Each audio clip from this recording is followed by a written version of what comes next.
Hi, my name is Chris Chandler, and I'm either your American History teacher or I'm your son or daughter's American History teacher. I want to make this short video to kind of explain who I am, what I believe, some of my rules and expectations, and just give you an idea of what I am like as a teacher and what you can expect in my class.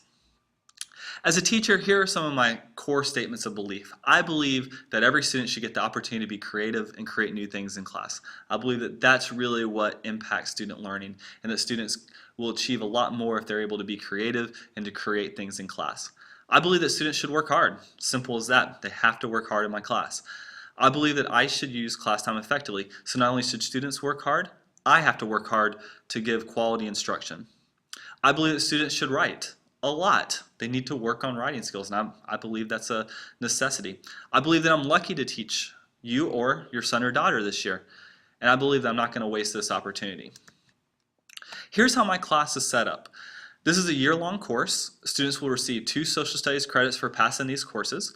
I'm going to do what's called the Flip Mastery Model, and I sent a letter home that kind of explains in detail what the flipped classroom looks like, but I'll tell you just a brief explanation right now. The homework is that students watch the video or read the textbook. In that video, it's either a video of me or someone else explaining the concept. And then in class, we're going to do projects and assignments that build on that knowledge. The reason for this is there was a good question asked. What is the best use of class time? And for me, the best use of class time is not lecturing. The best use of class time is for students to do hands-on projects that really enhance their learning. So instead of the lectures are easily taped. So instead of me lecturing in class, students will watch a 10 to 15 minute video in which I tell them about the content and they fill out a notes guide. And then in class, I get to spend more individual time with each student. And that really is going to help me to allow students to be successful. My grading system is like this: 40% tests, 25% quizzes, 35% daily grades. I think the way it breaks down is as long as students work hard in class and do their work, then they're going to pass the class. Since it is a flipped mastery model, for most of my quizzes, students are going to have a minimum grade to make. So if they're not going to be able to move on until they make a 70. And then that's going to ensure that students are at least passing the quizzes. But they're going to have to work hard to pass those quizzes. I have 2 simple rules.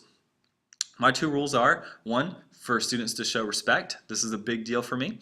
If students show respect towards me, towards their classmates, towards the school, then everything else will work out. And the second rule is for students to do what is right. Simple as that. They do those 2 things, and I'll be the easiest teacher to get along with.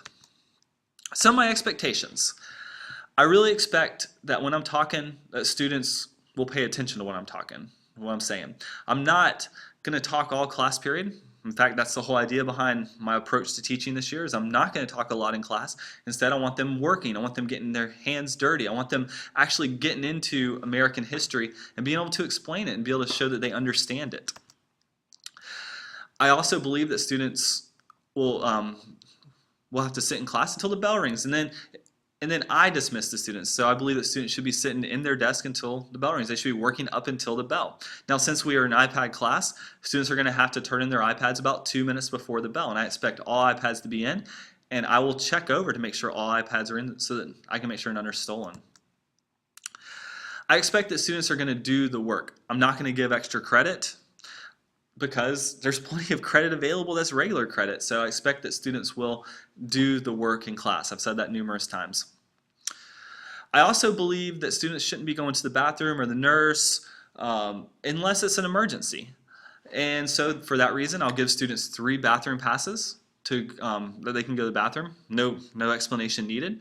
Unless there's an emergency or unless there's some major issue, I will stick to that 3 bathroom pass rule. I also am not going to allow students to go to the parking lot or anything like that, or leave class for any reason, because I believe what's happening in my class is valuable.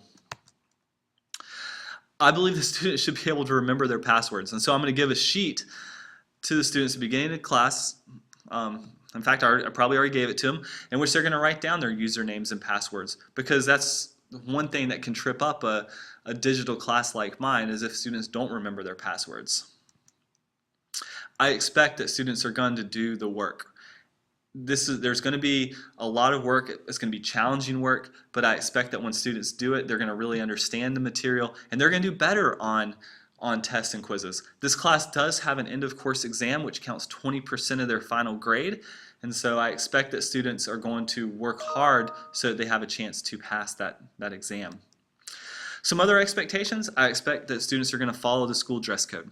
If students are not following the school dress code, then I'll send them down to their administrator.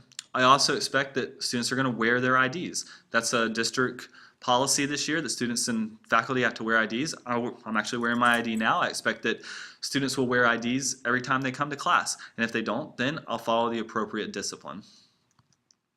I'm really looking forward to this year, and I'm really looking forward to teaching you or your son or daughter. So I really encourage you to come into class with a great attitude, and I'm going to try my best to come into class with a great attitude every day, and we're going to work hard and achieve great things this year. Thank you very much.